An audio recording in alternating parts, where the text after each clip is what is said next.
Bismillahirrahmanirrahim. Assalamualaikum warahmatullahi wabarakatuh. Alhamdulillahirabbil alamin wal 'aqibatu lil muttaqin wa la 'udwana illa 'alal zalimin. Asyhadu an la ilaha illallah wahdahu la syarika lah wa asyhadu anna Muhammadan 'abduhu wa rasuluhu la nabiyya wa la rasula ba'da. Allahumma shalli 'ala Muhammad wa 'ala alihi wa ashabihi wa man tabi'ahum bi ihsan ila yaumil qiyamah. Alhamdulillah, Bapak-bapak, Ibu-ibu serta para ustaz dan ustazah sekalian yang dirahmati Allah. Kita awali dengan bersyukur sampai sore hari ini Allah masih memberikan kita kesehatan, memberikan kita kesempatan dan kemampuan untuk terus taqarruban ila Allah, mendekatkan diri kepada Allah, mengisi waktu-waktu kita dengan amal soleh, memberdayakan semua yang Allah karuniakan kepada kita untuk kebaikan yang insya Allah itu menjadi bekal kita dalam kehidupan ini dan juga kehidupan kita nantinya. Bapak Ibu yang dirahmati Allah Subhanahu wa Ta'ala, sore hari ini insyaallah kami menyiapkan satu materi penting yang itu di luar kebiasaan atau jadwal yang sudah berjalan selama ini di pesantren ini. Kalau biasanya ada kajian tauhid, ada kajian fikih, ada kajian sirah, kami akan mencoba untuk mengkaji terkait dengan tarbiyah Islamiyah atau pendidikan Islam. Bapak Ibu dirahmati Allah Subhanahu wa Ta'ala, kalau berbicara tentang pendidikan, maka sesungguhnya semua kita sudah melalui proses pendidikan dan kita semuanya adalah hasil dari sebuah proses pendidikan hingga kita memiliki pemikiran, memiliki kepribadian, memiliki banyak hal yang berkaitan dengan kita, termasuk karakter dan watak, di mana itu semua merupakan hasil dari proses pendidikan. Dalam Al-Quran banyak sekali Allah Subhanahu wa Ta'ala berbicara tentang pendidikan, karena kita semua baik yang memang memondokkan putrinya di sini ataupun seperti saya yang memang memiliki anak juga, dan para ustaz dan ustazah yang juga memiliki anak, tentu saja Allah Subhanahu wa Ta'ala sudah memberikan beberapa panduan, beberapa pedoman yang termaktub dalam Al-Quran. Salah satunya kita bisa membacanya di surah Luqman terkait dengan materi-materi inti yang mau tidak mau alias wajib alias harus kita harus mengajarkannya kepada anak-anak kita. Ini juga selaras senada dengan doanya Nabi Ibrahim alaihissalam yang juga menyampaikan materi yang fundamental. Ini kalau berkaitan dengan materi-materi pendidikan. Di surah Luqman Allah Subhanahu wa Ta'ala berfirman, A'udzu billahi minasyaitonir rajim. Wa idz qala Luqman li banihi wa huwa ya'iduhu ya bunayya la tusyrik billah innasyirka la zulmun 'adzim. Pun demikian juga Nabi Ibrahim alaihissalam, beliau juga berdoa kepada Allah. Wa idz qala Ibrahim rabbi ij'al hadzal balada aminan wajnubni wa baniya an na'budal asnam. Kalau doanya Nabi kalau nasihatnya Nabi Luqmanul Hakim yang termaktub di surah Luqman itu berbunyi, ketika Luqman berkata kepada putranya, anaknya, wahai anakku, ya, la tusyrik billah, janganlah kamu menyekutukan Allah. Inna syirka la zulmun adzim, sesungguhnya kesyirikan itu adalah kezaliman yang besar. Kalau doanya Nabi Ibrahim, wajnubni wa baniya an na'budal asnam, dan jauhkanlah aku, wajnubni wa baniya, dan anakku, an na'budal asnam, dari menyembah berhala. Intinya sama, yakni tauhid. Maka Bapak Ibu yang dirahmati Allah Subhanahu wa taala, inilah nilai fundamental. Ibaratnya mondok dimanapun, sekolah dimanapun, belajar dimanapun, inilah yang harus selalu menjadi perhatian kita. Apapun merek sekolahnya, apapun merek pondoknya, jangan sampai ini lepas. Jangan sampai ini lepas, karena kalau lepas maka kemudian kita akan mengalami kerugian yang sangat besar. Rugi materi, rugi perasaan, rugi waktu, rugi energi, dan segala-galanya. Ini menjadi garis pembatas, garis demarkasi antara orang tua dan anak yang berkaitan dengan nilai-nilai tauhid. Bapak Ibu dirahmati Allah Subhanahu wa taala, ini gambaran tentang materinya. Pada kesempatan sore hari ini, saya memang sengaja meminta ke panitia untuk menyediakan papan tulis. Mungkin kalau itu nanti tidak terlalu bisa melihat, mungkin bisa agak maju. Saya memang nanti akan menjelaskan satu materi penting yang berkaitan dengan pola-pola pengasuhan. Bapak Ibu, saya mau bertanya, siapa di antara kita yang bukan hasil dari satu proses pengasuhan? Ada bapak-bapak yang duduk sore hari ini di sini yang tidak melalui proses pengasuhan? Ada? Saya kira tidak ada. Bapak-bapak, ibu-ibu semuanya, kita adalah produk dari pengasuhan yang dilakukan oleh bapak ibu kita atau kakek dan nenek dari anak-anak kita. Ada satu tahapan penting kita sebagai orang tua perlu sedikit mempelajari, karena putrinya panjenengan, termasuk anak saya itu sudah kelas 1 SMK, karena saya ini kan muda, Pak. Ya, tidak muda, makanya anaknya sudah kelas 1 SMK. Jadi kalau jalan sama uminya kira-kira ada satu fase penting yang panjenengan harus tahu terkait dengan anak, di mana nanti panjenengan bisa memposisikan anak kita saat ini ada di mana. Fase yang pertama adalah fase anak-anak. Ini fase di mana kita merajakan dan meragukan apa aja yang mau dikasih, apa aja yang minta dikasih, mau minta ini dikasih. Mungkin bisa di-setelkan ini. Yang kedua, fase remaja. Yang ketiga adalah fase dewasa. Ini nanti fase remaja ini ada dua tahap. Fase remaja awal dan fase remaja akhir. Bapak Ibu dirahmati Allah Subhanahu wa taala, materi terkait dengan materi pendidikan di sekolah, di pesantren itu memang penting, tapi ada satu pendekatan yang perlu kita hati-hati berkaitan dengan cara kita mendekati, cara kita mendidik, cara kita mengasuh anak-anak kita.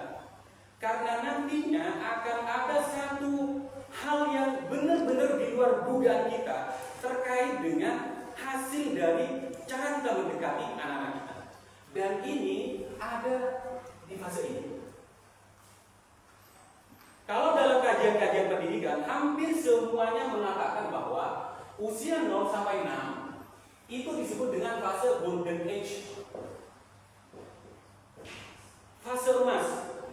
Maka semua hal yang kita ucapkan di rumah, yang kita tampilkan di rumah, yang kita nampakkan dari emosi kita kepada anak, baik emosi positif seperti pelukan, ya, senyuman kepada anak, ataupun emosi negatifnya, yakni raut muka yang marah, kecewa, dan lain-lainnya yang negatif, itu sesungguhnya sudah terekam oleh anak kita di fase ini.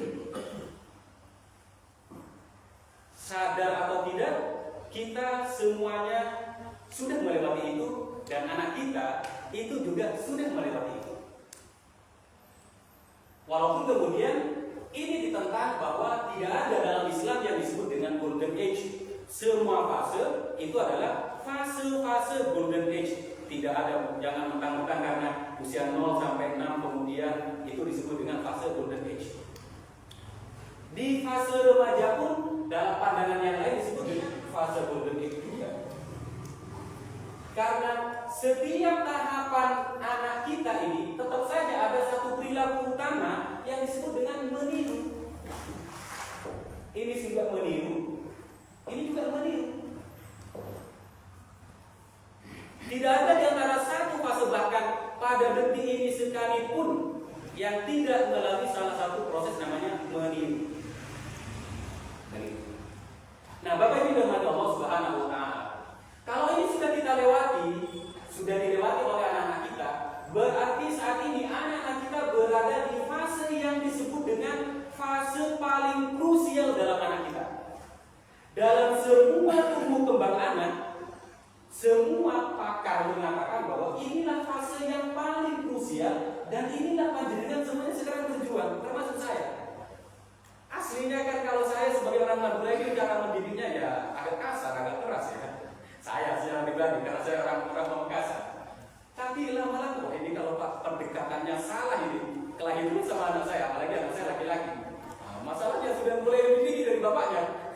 Nah, itu salah satu problemanya. Fase yang sangat menentukan atau yang paling krusial sekali adalah fase yang di sini. Inilah yang disebut dengan fase SMP. Ini yang kemudian disebut dengan fase SMA.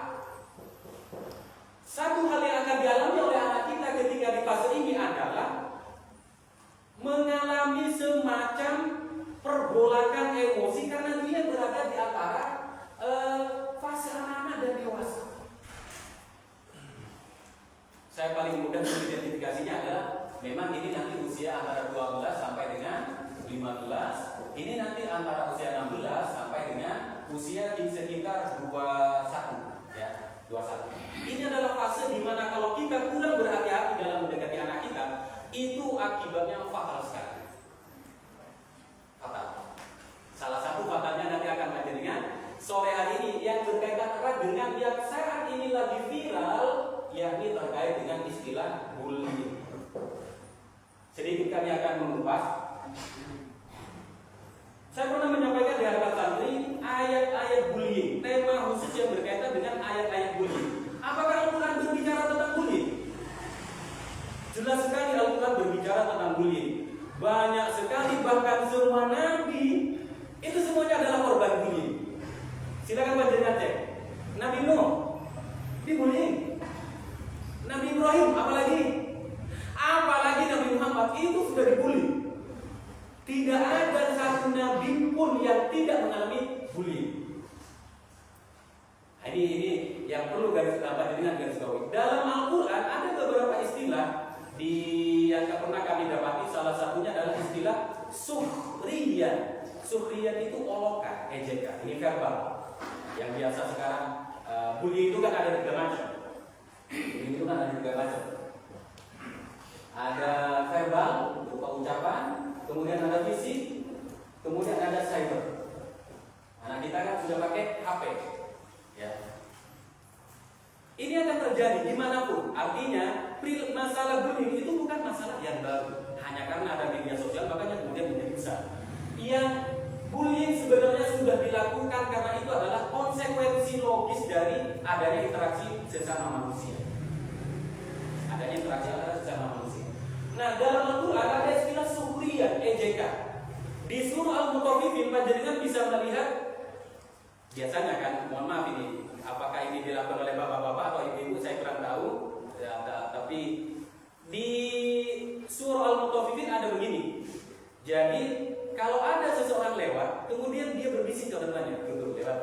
sambil mengerjitkan mata. Itu adalah bentuk bullying dalam bahasa Al-Quran. Jadi jangan dikira tuh orang soleh lewat.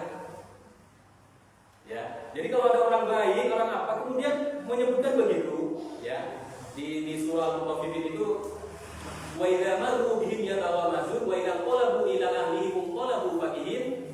Itu adalah beberapa ayat-ayat bullying yang secara eksplisit disebutkan dalam Al-Quran Al-Karim.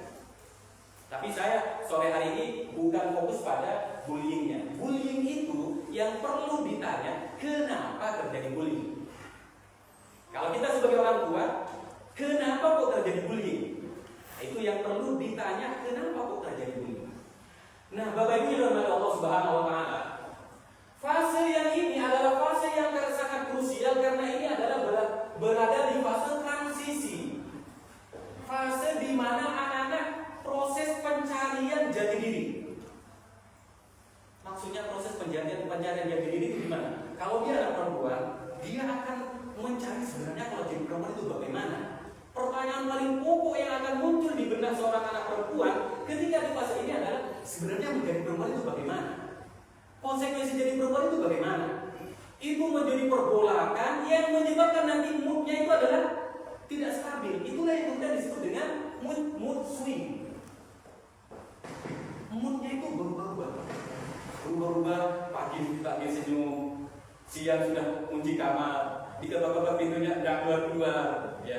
Di MA, ya di yang 3 MA itu, kami pernah menginventarisir ada anak yang kemudian melakukan mental block. Mental block itu semua orang, baik orang tuanya, baik ustadz-ustadzanya, baik mbahnya atau keluarganya, itu tidak ada yang bisa menembus pertahanannya. Dia diam 1000 bahasa.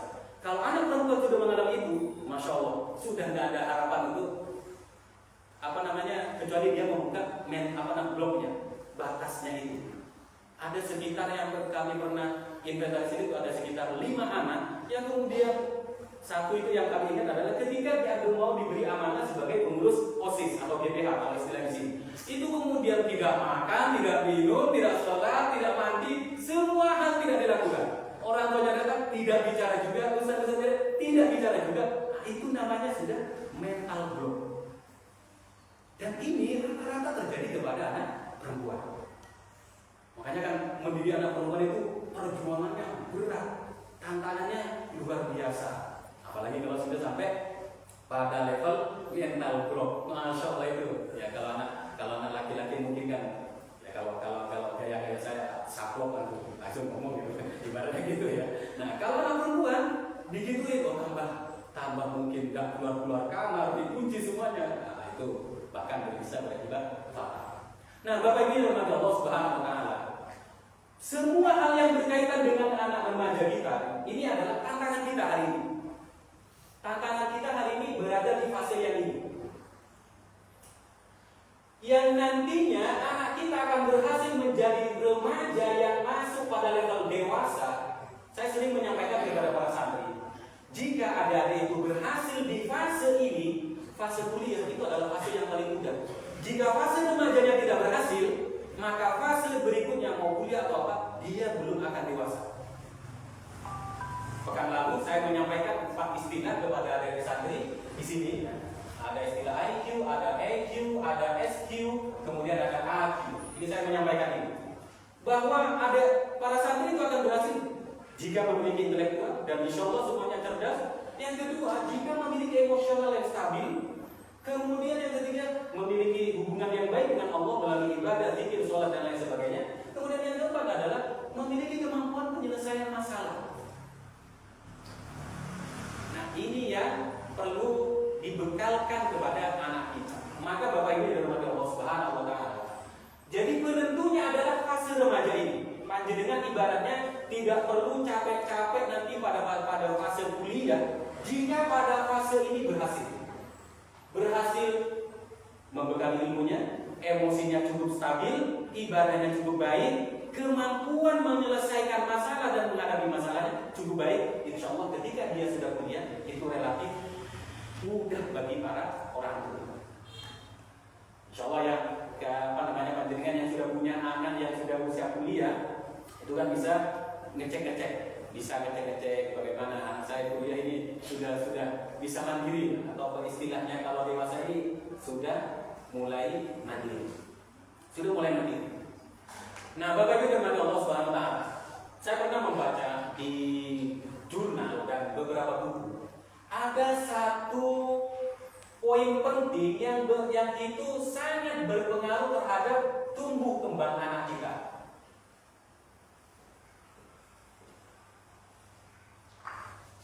Masalahnya Pak, Bu, kita ini kan sebelum menikah tidak ada yang belajar untuk menjadi suami yang baik, untuk menjadi istri yang baik, atau bahkan menjadi bapak ibu yang baik. Saya pun juga tidak belajar, tidak ada kursusnya, tidak ada kuliahnya. Ada bapak-bapak yang sebelum menikah, saya sekolah menjadi biar nanti menjadi bapak yang baik. Tidak ada toh. Paling modalnya cuma aku cinta kamu. Aku cinta kamu. Ayo kita menikah. Bersyukurnya, kalau kita bersyukurnya itu apa? Anak kita itu memang sengaja kita menginginkan kehadirannya, makanya kita menikah. Kalau yang seperti yang hamil di luar nikah itu kan memang ya anak nggak diharap. Kalau anak kita kan memang diharap, dimunajatkan, diminta kepada Allah. Itu anak kita. Makanya kenapa kita serius mendidiknya, mengasuhnya, membimbingnya. Coba anak yang hasil di luar nikah, kan ditaruh di pinggir jalan, taruh di selokan di mana? Karena anaknya tidak diharap. Nah, itu salah satu. Nah, Bapak Ibu firman Allah, pola asuh itu nanti berkaitan erat dengan anak semangat belajar. Itu salah satunya menentukan adalah pola asuh, motivasi belajarnya. Pola asuh itu juga nanti berpengaruh terhadap karakter anak. Pola asuh itu juga nanti berpengaruh terhadap emosional anak. Pola asuh itu juga nanti berpengaruh terhadap kepribadian anak. Pola asuh itu berkaitan dengan segala hal yang berkaitan dengan anak. Karena kalau ditinjau dari ilmu biologi, dari bapak ibu kromosom X, dari ibu kromosom Y kalau ada keliru. Makanya kan kenapa kalau dalam diskusi kita, obrolan kita dengan bapak ibunya biasanya, ini anak kita kok lebih mirip Umi. Nah, berarti Uminya ya, lebih mirip ke Uminya. Kok anaknya lebih mirip Abi. Nah, itu tinggal dicek yang mana yang dominan itu, yang dominan. Nah, Bapak Ibu dan Allah Subhanahu wa taala, dalam setiap pengasuh itu pasti ada dua hal. Silakan panjenengan cek. Dalam kita mengasuh anak kita atau bahkan di pesantren ini, dua hal ini wajib ada, tidak boleh tidak ada. Panjenengan mengasuh mendidik anak di rumah pun dua hal ini pasti dilakukan, dan mungkin tidak dilakukan. Pun demikian juga di sini, dimanapun itu pasti akan dilakukan. Yang pertama, panjenengan pasti akan melakukan kontrol, pembatasan. Yang kedua, panjenengan pasti akan memberikan kata-kata. Jangan main pisau, nanti tangan meluka. Jangan main api. Jangan main ini. Itu semua adalah kontrol-kontrol pembatasan yang mungkin dalam persepsi anak kita itu dianggap dimarahin. Apalagi di fase remaja ini. Fase remaja itu salah satu kalau kita mendidik. Ketika seorang bapak dan ibu memberi nasihat, terkadang itu ditangkapnya sebagai bapak lagi marah, ibu lagi marah. Padahal itu mungkin kalau dari kita itu kan itu bentuk cinta, bentuk perhatian. Tapi tangkapan anak kita itu beda, karena memang lagi tidak stabil emosinya. Ini fase remaja. Maka bahasa sesederhana apapun bagi seorang remaja, apalagi kalau dia lagi mood swing, apalagi dalam kondisi apa kalau perempuan itu Bu Ida PMS ya, istrinya PMS, itu memang semua hal itu hati-hati ngomong itu. Kalau ke ya bapak-bapak ini kan tahu lah, kalau istrinya lagi PMS kan gimana emosinya tidak stabil dong. Ya tidak stabil, biar dia ajak makan bakso, biar dia ajak makan sate, itu tidak selesai. Kenapa? Memang itu adalah fitrah wanita memang. Jadi tidak bisa. Kenapa istriku begini? Memang fitrah aja Pak. Saya pernah meneliti tentang sebuah istilah tentang wanita. Wanita itu kalau bilang iya berarti tidak, kalau berarti tidak berarti iya, kalau tidak ngomong apa-apa itu yang membingungkan. Ya, betul lagi. Nah, sampai makanya mencari kamus tentang wanita di dunia manapun tidak akan pernah ketemu dengan. Tidak akan pernah ketemu. Ya. Saya tuh membaca-baca sebenarnya bagaimana Bang? Kan saya punya istri juga. Bagaimana cara memahami istri saya gitu ya? Kalau bilang iya, ternyata tidak. Kalau bilang tidak, enggak iya. Iya loh gitu. Akhirnya bingung sendiri jadi suami. Nah, salah satunya ini. Nah, karena kita memberikan kontrol, pembatasan, wis anak kita ngambek, maka otomatis kita akan memberikan kehangatan. Wis lah, gak usah marah, gak usah ngambek, ayo kita beli bakso, ayo kita beli tidur joy, kalau anak kecil. Dua hal ini pasti akan dilakukan, gak mungkin di antara kita tidak melakukan dua hal ini. Kita akan melakukan pembatasan. Kalau anak perempuan, misalnya sekolah di luar, kalau main teman-teman, gak boleh malam-malam. Ya. Atau apa saja kita akan melakukan kontrol dan pembatasan. Termasuk harapan kita itu adalah bentuk kontrol. Nah, Abi sama Umi sebenarnya mengharapkan kamu jadi dokter. Anaknya nggak bisa jadi dokter, tertekanlah dia. Jadi aku pengen jadi guru. Tapi orang tuanya pengen anaknya jadi dokter. Itu salah satu kontrol. Dari dua hal ini, Bapak Ibu sekalian, ini nanti akan melahirkan 4 pendekatan. Yang entah sadar atau enggak, saya dan panjenengan silakan mengecek nanti di antara 4 pendekatan ini. Yang pertama, kalau kontrolnya baik, sisi kehangatannya baik, ini nanti akan menjadi otoritatif. Dan anak kita yang mengalami pendekatan seperti ini dari orang tuanya, anak ini akan tumbuh menjadi pribadi yang stabil emosinya. Stabilitas emosi ini. Ya. Atau dalam istilah lainnya kematangan emosi. Dan ini yang paling ideal. Paling ideal di antara kita juga melarang, tapi kita juga memberikan apresiasi, memberikan pujian. Ada yang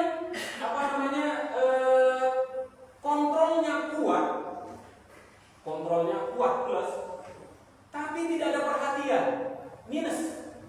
Maka yang akan terjadi, inilah anak yang mengalami jika orang tua terlalu mengekang, anak inilah nanti akan mengalami ketertekanan emosi. Anak ini nanti cenderung akan bisa menjadi pelaku bullying atau kemudian menjadi korban bullying.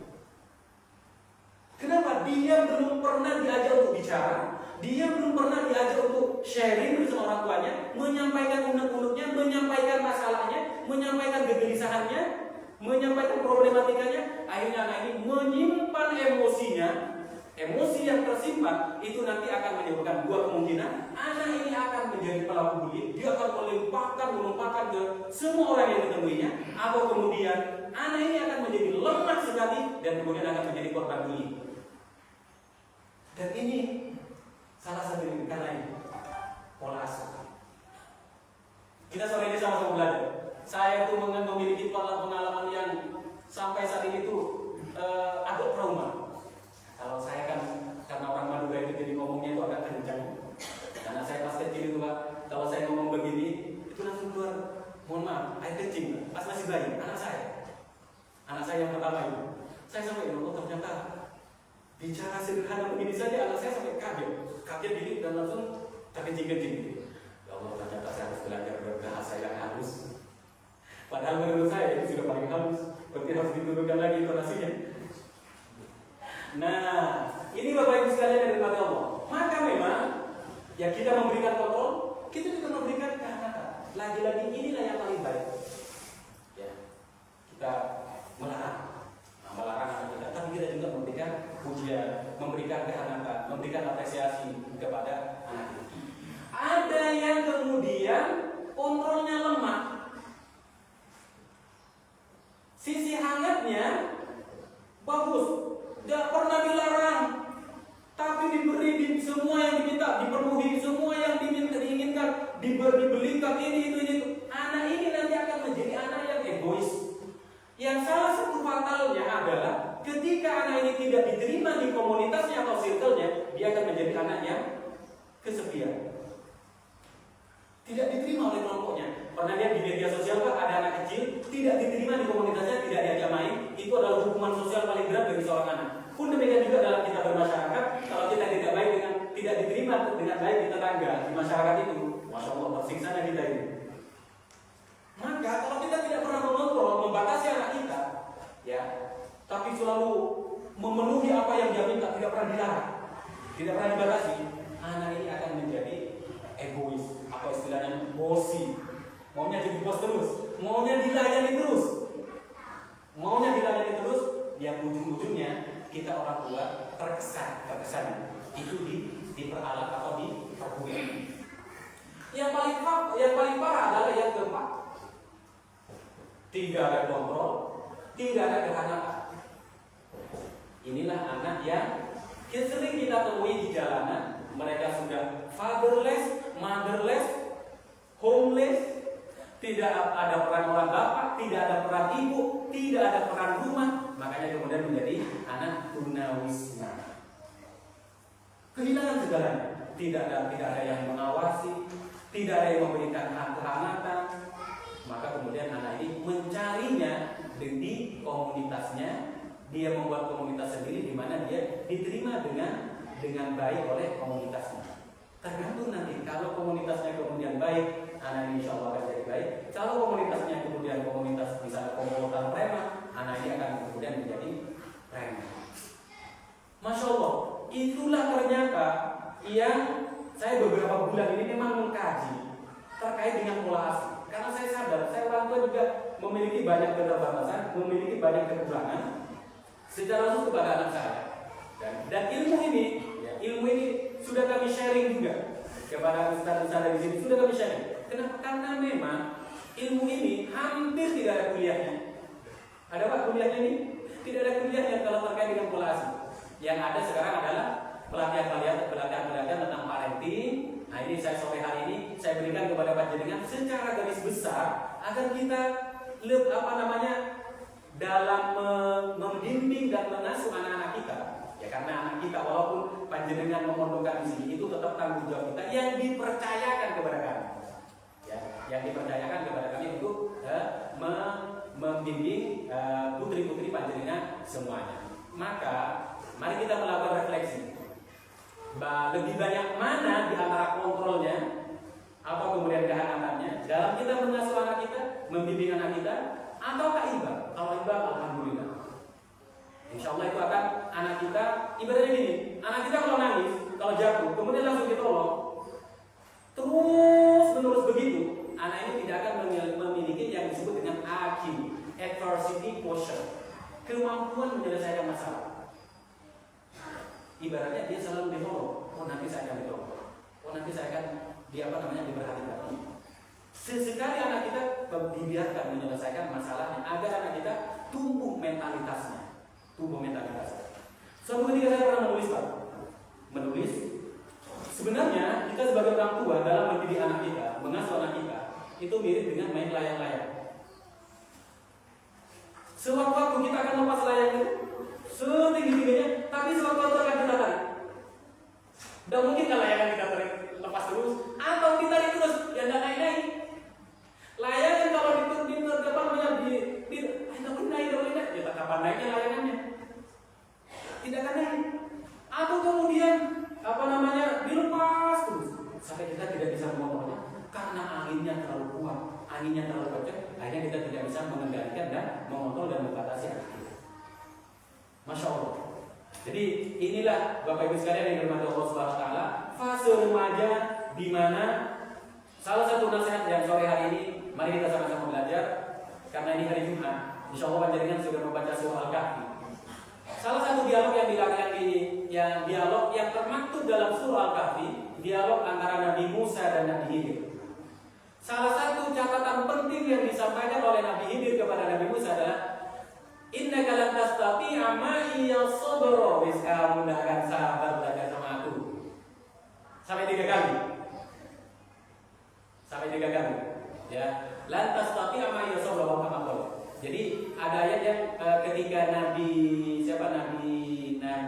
Musa mau belajar kepada Nabi Khidir, Nabi Khidir itu sudah memberikan warning, sanggup tak? Kira-kira begitu pertanyaannya Nabi Khidir itu.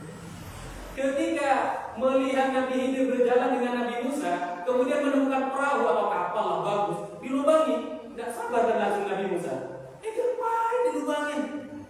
Akhirnya Nabi Khidir bilang, Tidak sabar tuh? Tidak sabar? Nah, pun demikian juga dalam mendidik anak kita ya. Kemudian setelah itu, apa namanya? Ya wes, aku minta maaf. Nanti aku tak tanya lagi. Jalan lagi ketemu anak kecil langsung dibunuh. Wih, benar sekali. Anak kecil yang berdosa kamu bunuh. Nabi ini bilang, Misal bilang kamu tidak akan sabar. Akhirnya memberikan warning yang terakhir. Habis ini kamu, kalau kamu tidak sabar lagi, wis perjalanan kita, kamu belajar sama aku wis sudah selesai. Tidak bisa berlanjut lagi. Yang ketiga, ketemu dengan sebuah rumah. Rumah itu apa namanya? Dibangunnya, tidak ada yang memberikan pertolongan. Masyarakat itu tidak memberikan pertolongan, tidak memberikan rumah juga. Nah, kemudian ini dialogis lah. Nah, pada yang ketiga ini Nabi Musa juga akhirnya sadar. Ini kalau tanya nanti langsung diputus ini. Akhirnya Nabi Musa, coba kamu minta upah sama mereka. Akhirnya apa? Salah satu jawabannya nih, perahu itu adalah milik orang miskin. Sedangkan di sana ada raja yang zalim yang akan mengambil kapal atau perahunya yang bagus-bagus. Kasihan nanti dia tidak bisa mencari nafkah kalau kapalnya diambil. Ada anak kecil ini, anak kecil nanti besarnya itu akan kafir, akan durhaka kepada orang tuanya. Maka mumpung belum durhaka, tak bunuh duluan. Tapi kita jangan begini Pak ya. Kita tidak bukan levelnya Nabi Khidir. Bahaya nanti kalau ada orang tua yang begini. Kita bukan Nabi Khidir ya. Kalau Nabi Khidir kan yang memang Nabi pilihan Allah, sudah diberi ilmu. Kemudian yang ketiga itu di bawah bangunan itu ada kanzun, ada harta warisan untuk dua ulamain yatimain fil Madinah wa kana ta'awkan zullahu wa kana huma salihah. Bapaknya orang tuanya orang soleh meninggalkan warisan di bawah bangunan itu, makanya kemudian bangunan itu diperbaiki oleh Nabi Khidir alaihissalam. Bapak Ibu dan Allah Subhanahu wa taala. Maka ya, ibaratnya kalau kita menitipkan anak ini kan hari-hari ini kan lagi rame nih Pak ya. Lagi rame bapak-bapak ibu mungkin yang ada profesinya dulu. Jadi ini kan menakutkan ini. Ada di Baito sana gitu apa ya katanya mukul muridnya pakai sapu. Ini kan pengajiannya belum selesai nih. Dituntut 50 juta. Di Jawa Tengah dituntut 70 juta. Masya Allah. Baru guru honorer ya, gajinya cuma 200.000 dituntut tuh 50 juta. Apa enggak kelengger? Kelengger ini ya Allah sudah berat tidak apa ikut CPNS tidak pernah lolos. Nah makanya kemudian ini apa namanya berbagai macam. Salah satu yang saya coba garis bawahi karena saya juga pernah mondok. Kalau kita memondokkan anak, dan saya juga terapkan kepada anak saya dimanapun anak saya selalu bilang. Kan saya nyebut anak saya pertama itu bang. Kalau abang apa namanya mau sukses, hormati dulu, taati dulu. Karena memang dimanapun kalau saya ceramah tentang keremajaan atau anak-anak atau tentang pendidikan, anak kalau mau barokah hidupnya nanti ada dua orang yang harus benar-benar diperhatikan. Satu, hormat kepada kedua orang tua. Yang kedua, hormat kepada guru. Wis dua orang ini jimatnya anak. Kalau dua orang ini durhaka kepada orang tua, anak ini pasti celaka. Tidak hormat kepada guru, tidak tahu hidup kepada selesai hidupnya. Walaupun anak ini mungkin secara karir oke, tapi selalu akan diikuti dengan masalah yang tidak ujung habisnya, ujung-ujungnya tidak barokah juga. Maka Bapak Ibu dan Allah Subhanahu wa taala dimanapun putra dan putrinya panjenengan sekolah, mondok itu memang harus ridho dengan semua yang dilakukan oleh gurunya. Saya kemarin ada apa itu hari Selasa lalu didadak oleh RRI. Panjenengan bisa mencari searching materi saya di RRI Kota Madiun. Saya juga sering mulai bulan Rabiul Awal kemarin saya ganti tema, yakni tentang materi-materi pendidikan anak. Kalau sebelumnya tentang pendidikan keluarga, pernikahan, ya sampai ada yang bertanya ke saya, gimana cara cari jodoh saja? Nyari, jangan ngumpet di kamar. Kalau ngumpet di kamar udah dapat gitu. Tapi nyari. Nah, insya Allah itu sudah termaktub di yang sebentar lagi masalahnya itu moodnya lagi tidak fokus untuk menulis, ya, untuk mengedit bukunya. Sekarang sudah selesai editingnya. Nah, yang berikutnya ini mulai bulan Rabiul Awal kemarin saya fokus pada pola pendidikan. Ada salah satu masyarakat yang bertanya begini, Pak Ustaz, sekarang kan banyak sekali pondok pesantren yang melakukan kekerasan. Pondok pesantren yang saya pernah menyaksikan sendiri, ponakan saya dihajar. Dia dihajar, itu bagaimana? Salah satu tips yang saya jawab saat itu juga dan akan saya jawabkan, sampaikan juga kepada dengan memilih lembaga pendidikan. Saya sampaikan ke semuanya tanpa terkecuali adalah lihatlah hitam di atas putihnya. Aturannya bagaimana? Kurikulumnya bagaimana? Karena itulah semua landasannya, baik landasan untuk para orang tua ataupun landasan bagi ustaz dan para pengelolanya. Itu adalah landasannya. Ya. Sehingga ibaratnya kamu ada seorang ustaz atau ustaz di luar ketentuan yang ada, di luar kurikulum yang ada, di luar tata tertib yang ada, maka itu juga melanggar. Ibaratnya istilahnya di luar tupoksi, ya, di luar tupoksinya. Maka selama masih sesuai dengan hitam di atas putihnya, contoh saya tadi malam diundang oleh PPI, Politeknik Perkereta Apian. Saya setiap kesana itu sebenarnya terkaget-kaget itu ya gini. Mau ke masjid, siap. Keluar dari masjid, siap. Mau apa itu? Pokoknya harus disiplin tepat waktu, semuanya sepatu rapi, sholat juga. Itu mana handphone ini? Karena memang untuk melahirkan sebuah karakter itu memang harus seperti itu. Ya, itu kan kontrolnya bagus, nah apresiasinya juga bagus. Tapi jangan kontrol terus sampai anak kita tidak sempat untuk bicara menyampaikan unek-uneknya, itu yang bisa berakibat baik tadi. Nah, Bapak Ibu kepada Allah Subhanahu Wa Taala, ini tinggal sedikit ya. Saya kira cukup untuk pengajian kita sore hari ini, berkaitan erat dengan cara mengasuh. Nah, siapa tahu ada di antara majelis yang masih ingin menambah anak, ya nanti kan ilmunya ini diterapkan. Ya, kan tidak ada di antara kita yang tahu. Ada satu dialog yang menarik sekali, Pak. Sebuah pertengkaran antara bapak dan anak. Pertengkaran ini saya catat dalam buku saya. Anak ini marah kepada bapaknya. Kenapa aku lahir dari orang tua seperti bapak? Kalau bapak kira-kira jawabannya gimana? Untung bapaknya cerdas. Sebenarnya aku tidak pengen punya anak seperti kamu, cuma Tuhan mengirimkan anak seperti kamu. Ya wis lah, kita sama-sama menjalani takdir.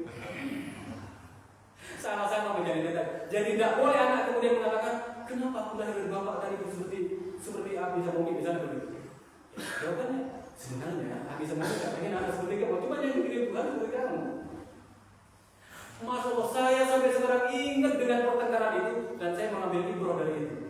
Sehingga tidak boleh kemudian menyesali anak yang istilahnya sudah Allah berikan kepada kita, karena itulah yang dipercayakan oleh Allah untuk kita. Kan kita tidak pernah tahu, kalau saya pengen anak yang putih kayak Korea, kan tidak pernah begitu lah ya. Atau tinggi keren kayak Amerika, kan tidak pernah begitu. Pokoknya ya wis lah, kita hanya minta ya Allah beri keturunan yang soleh-solehan, ya kan begitu. Taat beribadah, berbakti kepada orang tua, itu kan doa-doa kita. Maka ilmu ini sedikit ya, saya sendiri terus belajar mendalami ilmu ini karena ini penting sekali dan masya Allah dahsyatnya pola asuh pendekatan yang kita lakukan kepada anak kita itu dampaknya adalah jangka panjang, dampaknya adalah tidak bisa dilupakan dan itu akan menjadi watak dan karakter dan kepribadian anak kita. Mari kita terus membekali diri kita, walaupun anak kita sudah besar, sama dengan anak saya sudah mulai besar, ya saya juga terus belajar agar nantinya bisa terus memperbaiki dalam mendidik dan mengontrol anak-anak kita semuanya. Saya kira itu yang bisa kami sampaikan. Semoga Allah Subhanahu Wa Taala memberkahi ilmu ini untuk kita semuanya. Ana qari wa ana sami' wallahu hadin. Saya menjelaskan kepada kami dengan semuanya menyimak, mendengarkan. Wallahu hadin. Tapi Allah lah yang memberi petunjuk, Allah yang memberikan pemahaman, Allah lah yang memberikan irsyad kepada kita semuanya. Saya kira itu, mohon maaf jika ada yang kurang berkenan. Hadanallahu wa iyyakum ajma'in. Wassalamualaikum warahmatullahi wabarakatuh.